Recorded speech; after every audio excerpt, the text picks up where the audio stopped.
Hello everybody, so today is AMLA day. For those of us who are familiar with AMLA, like you know what AMLA oil does to the hair. So it will be a very good thing for you to add this AMLA tea to your hair regimen. You use your tea, use your oil, and you're going to see mad results, guys. You'll see serious results. So I'm just going to be adding in just one I'm going to be adding in warm water to this AMLA powder.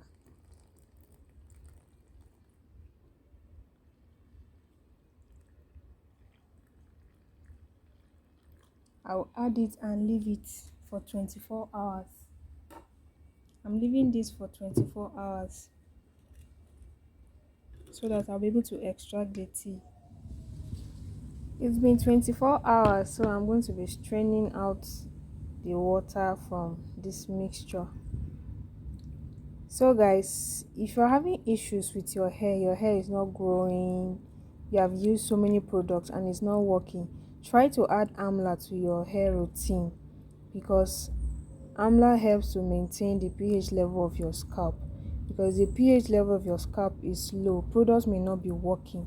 So try to use AMLA. Add AMLA to your regimen, either the oil or the tea, and you are going to see results. Thank you for watching and see you in my next video. Bye.